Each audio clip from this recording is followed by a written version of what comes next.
Hello, everyone. Welcome back to Sincerely Self Podcast. My name is Lexi. Today, we're joined by the amazing Brooke Deanne. She is a trauma healing mentor, an RTT, and also an NLP practitioner. So, Brooke, give us a little bit of an introduction to you. Yes, thank you so much for having me on here. I am obviously an RTT therapist, but I always wasn't. I actually started off in the beauty industry, and my whole entire awakening journey of healing really led me down this path because I really got stuck when I began healing because I didn't realize how much trauma I had, like, really honestly had survived through. And so that's why I do what I do today. I was raised in a cult, Jehovah's Witnesses to be exact. And in that cult-like system, I also survived a very cult-like family, which a narcissistic family dynamic. So my father was the narcissist and very in control of the whole family. My mother had to be very submissive, which was also a something that came with being in the cult. Women were looked down upon, we were less than, and we had to be submissive to the men, not only our husband, but the other men, the leaders. And so this was the dynamic that I really was modeled my whole entire life. So I didn't know anything different, and that really led me to have these experiences within my, teenage years with kind of toxic men and thinking that this was love, but really it was just this dopamine effect of these really huge emotional highs and lows. So that led me to marry basically the carbon copy of my father. And I was in that relationship for almost 17 years. So I had children with him, didn't really even realize that I was in what I would say even a narcissistic abusive relationship because I didn't even know anything about that.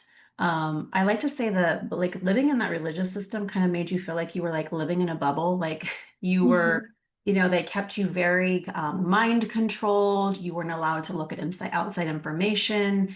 So they wanted you not to be able to use your critical thinking or to like research anything. And so it was, something I just didn't even experience. And looking back, I'm like, I just didn't know the difference between what a healthy relationship and a really abusive relationship looked like. Yeah. And awakened to that in about 2017 and realized that I really needed to break free from both the cults and the abusive relationship. I think it's so amazing that you share your story because I think so many people have pretty traumatic childhoods and they don't realize the effect it has when you're older, especially if you're not aware of it. So I think it's so inspiring that you do share your story with people and that it was able to kind of guide you into this path of helping others. Because I do think being on the path of helping other people, it tends to be individuals who go through things that feel called to do that. So I think that's so cool that you've been able to do that line of work. Thank you. Yeah, honestly, it has been it's not only has it healed me in the effect of just going through the schooling and then witnessing other people's pain and suffering and being able to help them kind of walk through that, it also helped me as well. So it's been really truly a gift for me to be able to walk this path. Mhm. And I feel very passionate about empowering women now because I was so disempowered. And so when I see a woman that's not fully like living in her authenticity or in her power, I'm like, oh my gosh, I just want to hold your hand through this experience so that I can help you walk to the other side of this. Yeah. Mhm. So, kind of focusing quickly on your childhood, kind of tell us some of the ties you noticed, like when you first started becoming aware of, okay, maybe the things that I went through really do have an effect on me. Yes. So I would say that didn't really happen until I left the relationship and Nicole. Uh-huh. Um, I didn't realize that as a little girl, when you have a narcissistic parent, they view you as an extension of themselves. So they are really using you as their way to boost their self-esteem and to really help them emotionally. And they're not really there for you. And so I didn't even realize I was experiencing this.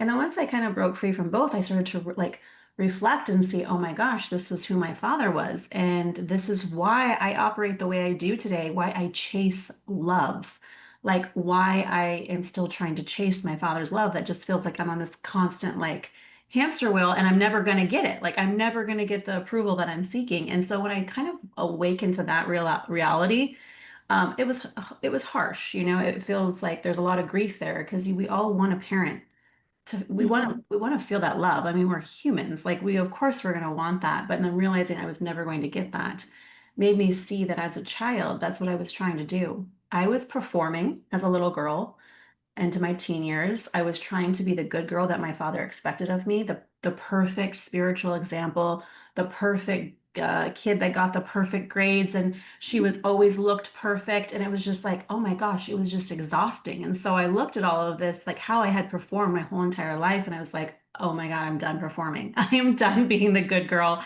I'm done doing things to make people accept me, love me.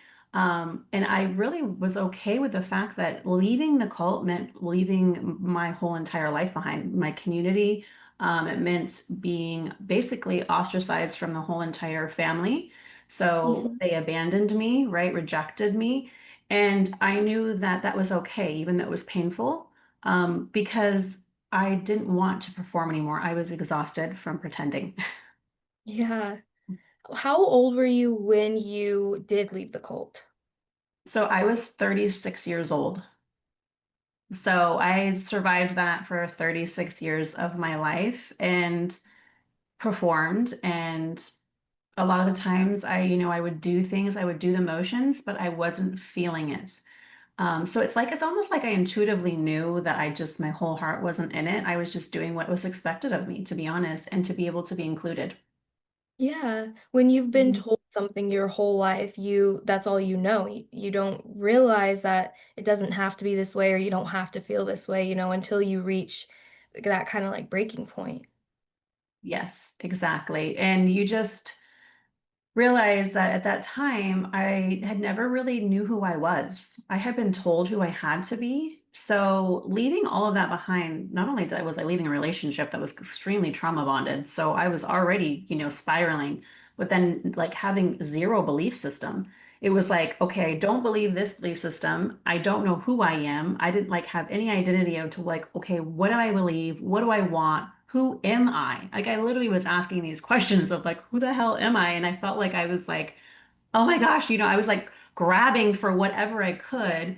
And that was the moment that I said, okay, I need support. Like I need to go and get a therapist. I need to get some help. I need to get some coaching. Like I need like whatever it was, I was grabbing whatever I could to be able to learn and discover who I was going to become, really.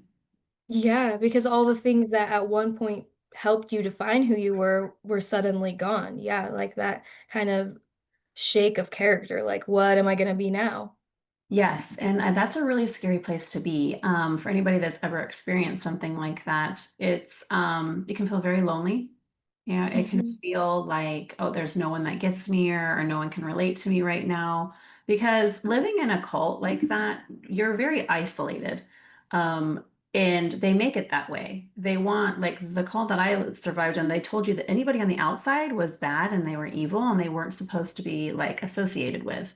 And so we had this understanding, even as a small child, I couldn't hang out with my schoolmates. Like I couldn't hang out like a normal kid does. And, so we were kind of like socially, I don't know, like socially, I don't like to say like it's just like we had like a handicap of social skills because we were only allowed to associate with people that were the same belief system. So we looked at Hmm. people that didn't have the same belief system as bad. And that was difficult to kind of come out of because then I was like, oh my gosh, who can I trust? It's like a lot of fear that still lives inside of your body.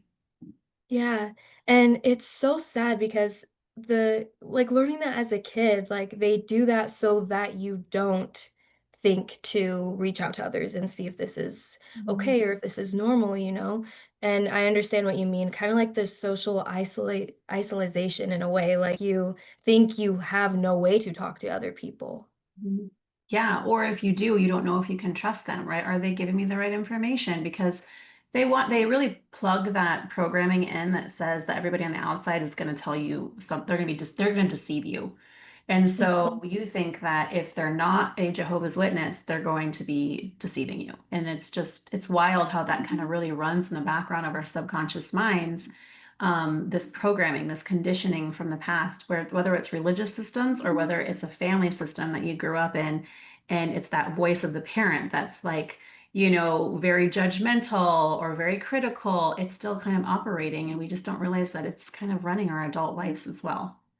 Yeah, I agree. I think we hear all the time that like our childhood and our family bases like really make us who we are. And I know to an extent we all know that, right? But we don't realize it's in the way we look for a partner, it's in the way we look for the relationships around us in work, how we view ourselves. So I think it's so amazing that you've been able to kind of become aware and be able to break out of that. Thank you. I appreciate Mhm. that. Yeah, it definitely didn't come with a lot of clawing out of the depths of hell or anything because it was very difficult. Surviving that trauma really, I came out with complex PTSD.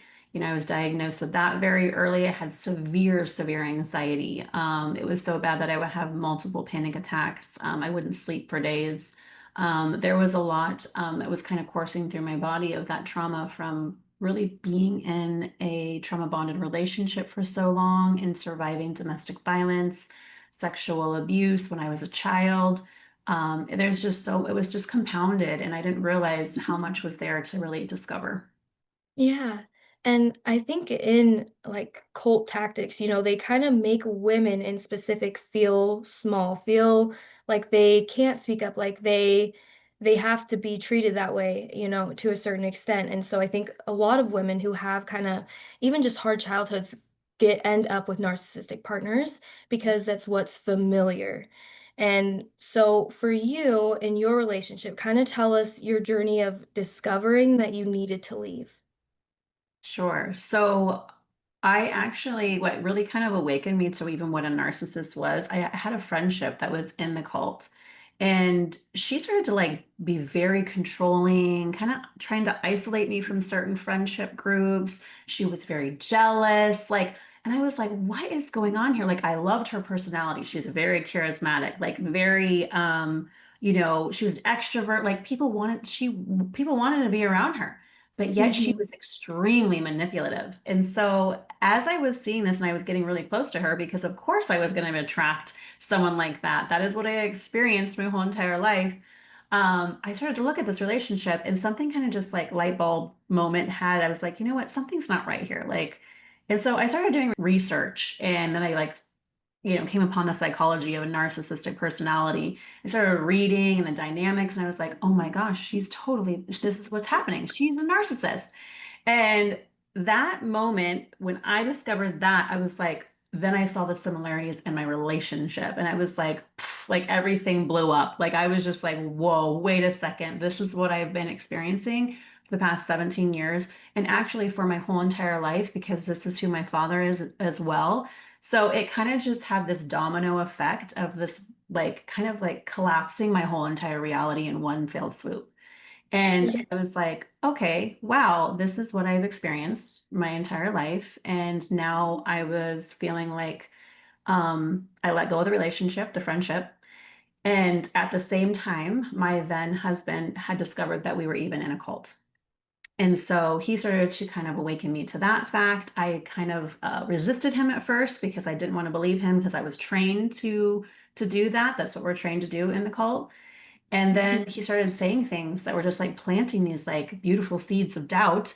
And I was like, okay, I need to do my research here. And when I did my research, that was like the defining moment for me where I said, you know what? This doesn't resonate. This is not okay. I'm not okay with this.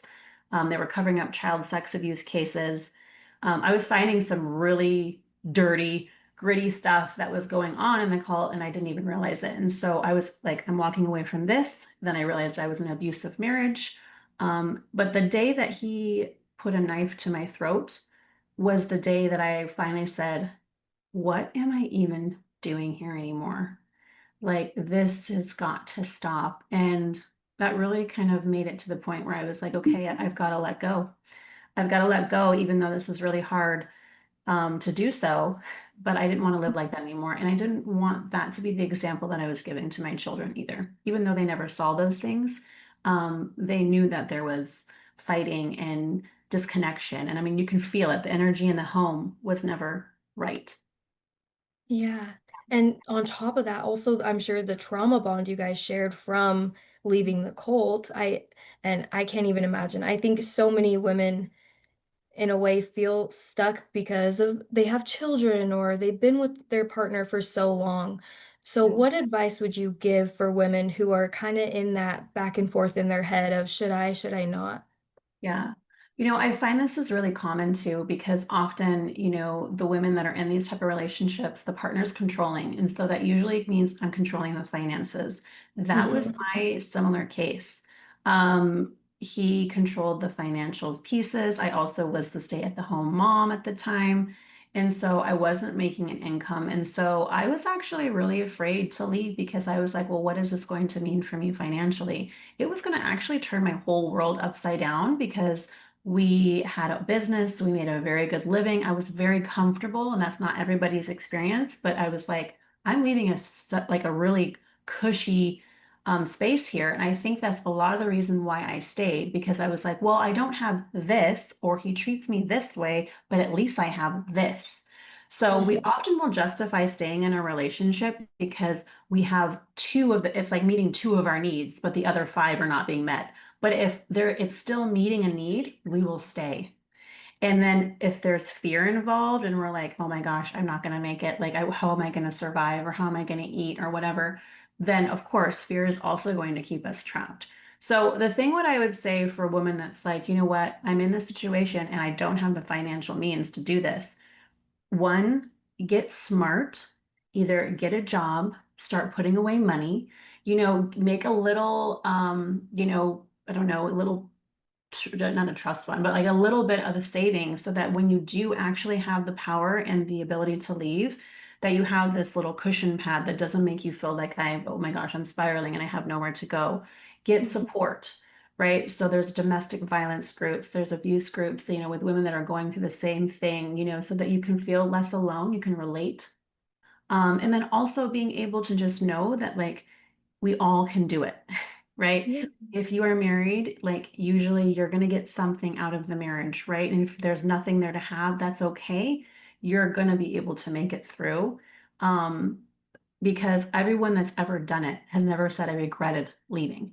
Even if it was hard, even if it was tough, no one has ever said that. They're like, oh my gosh, I finally am so glad that I broke free.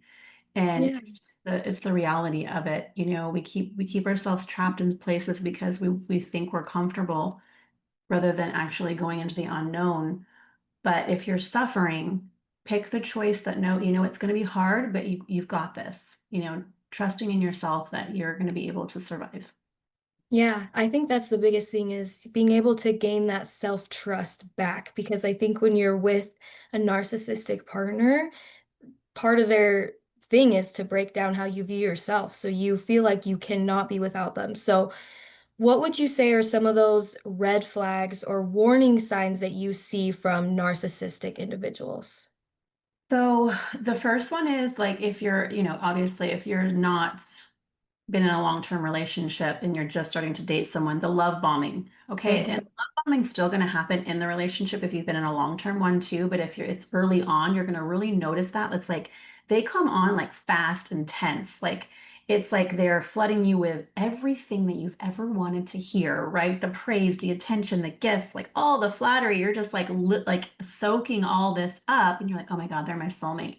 They've never, Hmm. you're feeling this extreme high, right? This is the high. And so once you've been chosen by them, okay, then they're going to, try to get you to commit early. They're going to try to get you to, do that. And then once you're in the actual zone and the honeymoon phase has gone away, you're going to finally see the other side. I call this the Jekyll and Hyde, right? You're going to see the other side of this individual, and this is going to be maybe the liar, the manipulator, the man that doesn't hold himself accountable, the one that gaslights you, twists facts, right? Denies things you said, or makes you question like your memory or your sanity, Yeah. by saying things like you're too sensitive or that never happened or you're just imagining things. That you're going to notice that because it's going to be like 1 minute you're chosen and the next minute like they don't care about you. So it's going to feel very confusing. Okay, it's going to be like this reality is like there's so much distortion going on in it. Um, the other one is you're going to notice that they really crave power. They don't want a partnership. Okay, they want power over you. So they may be somebody that really dominates conversations, wants to set like all the rules, doesn't really care about your feelings, doesn't really care about your rules. And then when you try to make a boundary, they see that as a threat or they don't care about your boundaries. So you're going to feel very disrespected. So they're going to expect loyalty, but they don't give you any, right? They're Hmm. going to try to either punish you or withdraw their affection or love if you don't abide by kind of their rules. You'll start to just notice that there'll be kind of a lot of control through like the fear, Yeah. right? Like withholding that like affection or that love, or another big one is they play victim. This is really important to remember. They play the victim. They're never accountable. Like the moment that you're going to express like a need, or they're going to kind of flip the script on you, and suddenly it's your fault. This is your fault. You're trying to hurt me, or I can't believe that you're saying this, or that's crazy. Like they just can't sit and have like a real emotional, mature conversation. Like that's really Yeah. what it is. Like they're emotionally immature.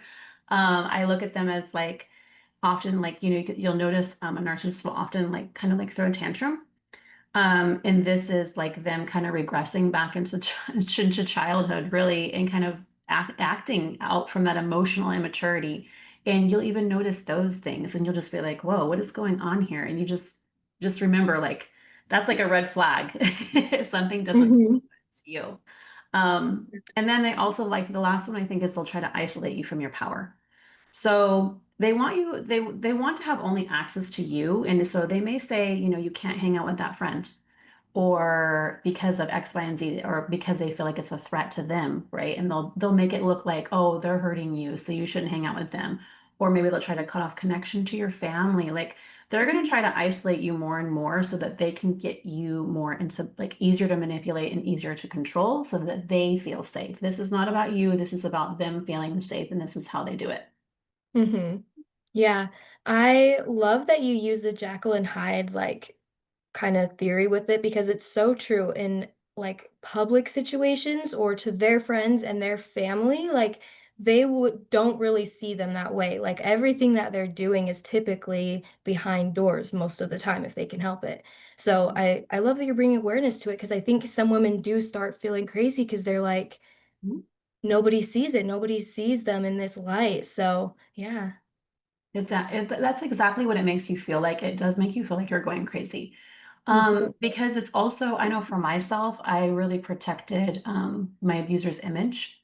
So I never talked about it. I really did handle all of these things behind closed doors and never spoke about it and just allowed myself to handle it all on my own. Like I literally tell nobody. I didn't even tell like my best of friends. I really was learning how to perform and be this amazing actress that acted like she had it all together and had the perfect life.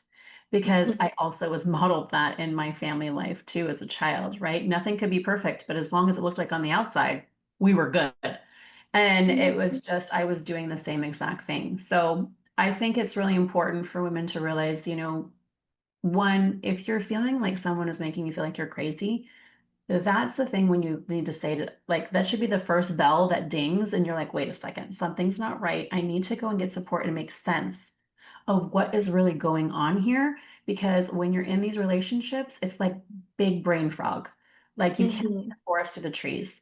So get someone that is, versed in this, understands it deeply, and can help you navigate these really, really muddy waters. Yeah, I think in society too, people will kind of make jokes about it, like, oh, the red flags are beige and things like that. But it's like we really do need to pay attention to those if you see it from a partner, like especially early on, because it typically will lead to something that can be so much more serious. Yes, completely. And it's about, realizing that you deserve more. You deserve a love that's genuine. You deserve a love that feels safe. You don't have to walk on eggshells. Like that may have been your experience, and that was my experience growing up as a child, so it's no wonder I'd pick a relationship that I had to do the same. But you don't have to do that. There is safe connection, there is safe love. It's just about kind of unwiring the conditioning that happened for you in the past, right, of your experience, and Mhm. being able to kind of heal your nervous system enough to understand and identify what is a safe partner and what feels safe to you. And that's really doing that inner work then. you can Yeah. actually kind of call that in for yourself. I love that you mentioned doing the inner work because I think when you have had like a traumatic childhood or you've gone through a lot of things, it is so natural to be like, well, I'm this way or I attract in these things because of what I've gone through. And that is true, but I think people forget that they do have the power over it and they can, do the inner work and though it will not be easy, they can break out of that mold. Yes, for sure. And knowing that everything is possible. I think in the moment when you're like in the thick of the survival mode, you think nothing is possible and you think that perhaps you're never going to make it out of it. But knowing that if you can see other people do it and you can listen, to other people that have done it, knowing that it's all possible for you too. Yeah, I love that. So, Brooke, you just released a book, Shattered, Broken, and Beautiful.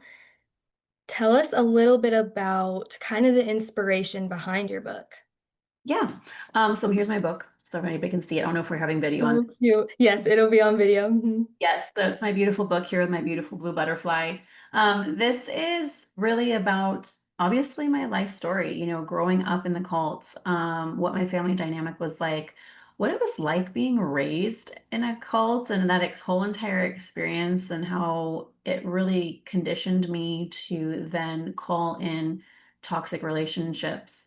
And realizing that even after I got out of my long-term one, I still was kind of calling those same type of partners in. And I had to kind of learn from that experience so that I was attracted to the same type of thing that was familiar. And I didn't even realize that at the time. And so when I finally found someone that was like the complete opposite, I was like, this is weird. But I had felt like intuitively that I was meant to go for that.